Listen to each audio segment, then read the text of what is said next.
Well, Guan, my loves, welcome back. Namaste. Hola, ¿cómo estás? It's so amazing to see you. Wonderful, beautiful people, and to have you see me and look into my eyes, because I am real, I'm alive, I'm human, and I'm sharing my journey with you as well, because this is me leading by example, you know, and I want you to become leaders as well. I don't want you to just keep all the information to yourself. I want you to feel empowered to share it, because people are going to come to you. People are going to be like, you have this energy about you. People are going to want to open up about things that you can relate to, and that's when you know that you have graduated on a soul level. That was my journey as well. I was just practicing yoga for my own peace, healing myself, leveling up in my journey, and people started seeing that glow. Like, girl, you're glowing. I'm not wearing any makeup. It's summertime and I have a few breakouts because of heat rash and all that, but I'm excited. It's over 3 years of not wearing foundation. I'm happy. You know, so I just want to share that all these things are going to happen along your journey. You're going to wake up to all these toxins that you're putting on your skin, that is in your food, and you're going to try to limit that so it can raise your frequency. All right, so I have a surprise for you. I got tarot. Many of you have been asking me about tarot and what to put on your altar for beginners. Well, I would say you can put whatever, almost whatever on your altar. Almost. Use what you have. And why I say that is because before I knew anything about these things, crystals and tarot, I was just a natural magnet. I was manifesting things. I was magnetizing things into my life. And it wasn't until not too long ago I realized that, yeah, it's real. It's not random. It's real, magnetic. And I like to travel to places of power that helps to decode ancient information within my body, within my soul, so that I can unlock new gifts to keep on growing. And my journey through yoga has brought me to so many wonderful places that I'm excited to share with you. And yeah, so tarot card. There are different types of tarots. Mine is soul clarity.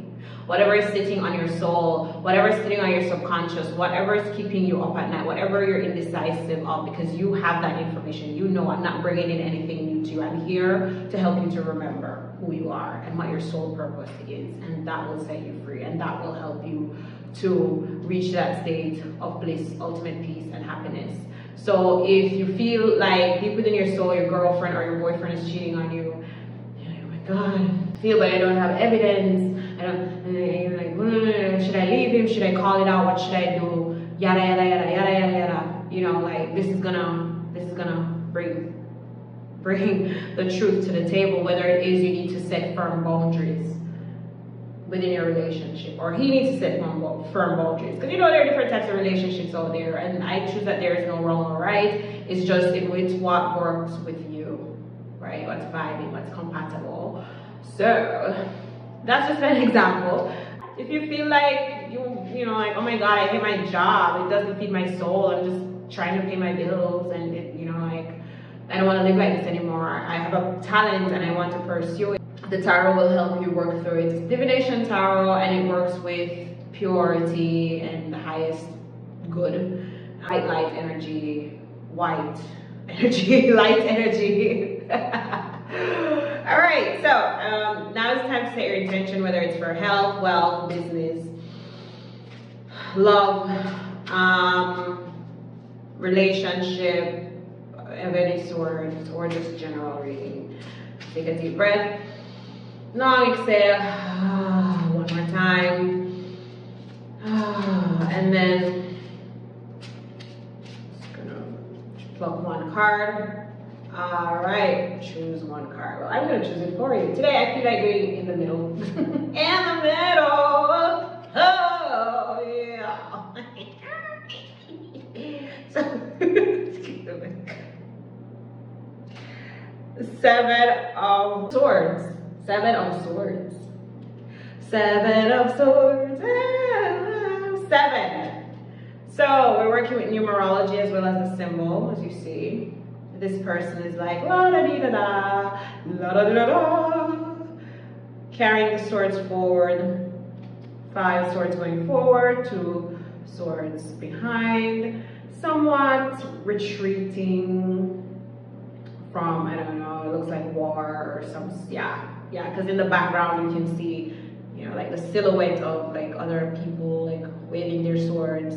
So there is some victory after a challenging moment, and 7 in the Bible represents rest. God rested after hard work of creating the universe on the 7th day. It's just a time to just rest and just be and just whoo. And as you see, he's carrying 5 swords, and 2 swords are left behind. 5 is the symbol of harvest or judgment. It's like a decision has been made, and whatever that decision is, it has brought clarity so that one's soul can rest. A general reading in terms of tarot, it describes 7 of Swords as a man in the act of carrying away 5 swords rapidly, as I said. The 2 others of the cards remain stuck in the ground. A camp close at hand, and so the divinatory meanings include design, attempt, wish, hope, confidence, also quarreling. A plan that may fail, annoyance, and in reverse it means good advice, counsel, instruction, and such. So whether or not this is something that resonates with you, you can let me know in the comments. If you want to go deeper into it, it all depends. All my readings are coming from a place of positivity, regardless. There are always lessons to be learned in every situation of life.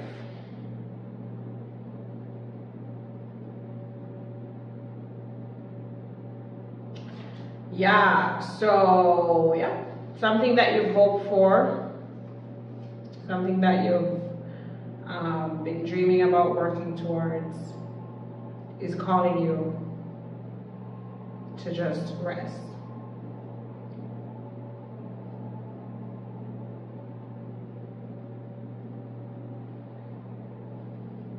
Great. I'm tempted to pull another card, but this one leaves you in suspense. It leaves me in suspense as well. It has so many different meanings. Desire, design, those 2 stand out for me of this person. Look how, okay, it's not easily seen, gets blurry. Okay, the lighting is a bit weird. Well, he's smiling, you can see teeth, right? And everything is symbolic in tarot. The mere fact that he's carrying away 5 swords, he knows something is about to unveil, and all you have to do is rest. So whether it's business, it's love, or health, we can go even deeper into it. Alright, so we're gonna jump into the recap. Last session we looked at Ayurvedic detox. I said to eliminate toxins. However, I recommend taking on Ayurvedic nutrition or Ayurvedic diet with an Ayurvedic lifestyle. We had looked at the results of the Ayurvedic quiz determining your dosha or constitution. We looked at the fact that each dosha has 2 elements that aligns with it. And with just using Ayurvedic nutrition to detox your body is good enough, because all of these laxatives and detox herbal teas and such, they're not the ones that are really doing the work. They're just information telling your system what to do. And so if, let's say, your kidney or your liver is not in good health, it's going to put a lot of stress on your kidneys, and you can have kidney failure, you can have heart disease, you can, these are some of the side effects to doing detox. If your fasting is very trendy now, if you're lacking certain nutrients and you go on a fast, you can create a lot of damage. What is essential is that you cut off any of those foods that are demonized, that I call them demonized, like processed foods. Empty calories, simple carbs.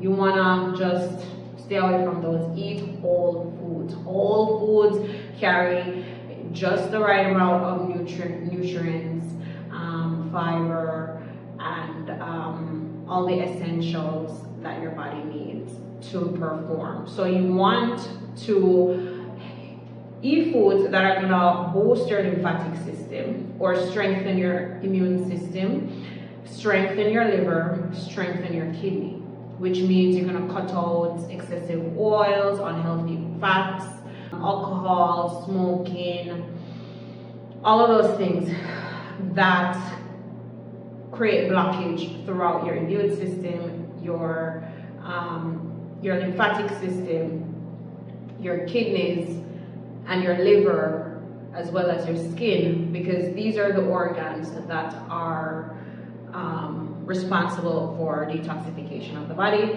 And when we find that we are backed up with toxins because they're not performing at their best due to unhealthy habits, normally coming from poor diet. All right, exercise, meditation, breath work, those are some activities that are quite beneficial throughout your journey, and it's recommended that you do at least 15 minutes daily for at least 4 days, or at least 1 day of the week. You know, there are people out there who do not exercise, period. They don't exercise, not even once a month.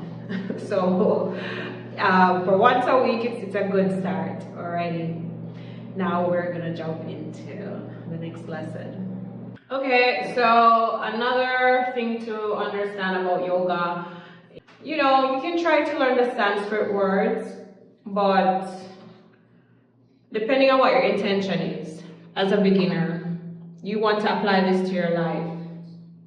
You want to be able to practice, put into practice everything that you've learned. For me, I haven't really put much energy into really learning all the Sanskrit words, because also I'm an ADHD brain. So I will introduce myself to them. Whatever I remember, whatever I don't. But for like interviews, or if I'm having a talk with experts, I know what I'm talking about. Shavasana, corpse pose, Matsyasana, fish pose, and these little things, you know, if you're also interested in learning yoga, to teach yoga. Yeah, my journey was different. I was not trying to learn yoga to teach yoga. I was begged to teach yoga on several occasions, and I refused to. I said no, I declined the offers until I decided to say yes to God's calling. And at that time, I felt confident in myself. Yes, the Sanskrit words can be powerful in some ways if you want to talk directly to the gods in your mantra, chanting the mantra. You know, it's like direct connection. But what I've learned in my life, in my visions, my downloads, and my astral projections in my sleep, and all these different things in my dreams, is that the language of the heart doesn't use words. Your intention, your mind moves mountains. And this brings us back to what I said. You can put almost anything on your altar. Use what you have to begin with, because it's the intention that is set. Until you don't even need an altar. Your body is the altar. Your body is the temple. Yeah. We need these material things to strengthen us when we feel weak. That's just it. But everything is within us. And that's what I've realized over my years of practicing yoga and spirituality. So if you have any questions, you can feel free to leave them in the comments and I'll reach out to you. Remember, you got this, baby. Oh yeah.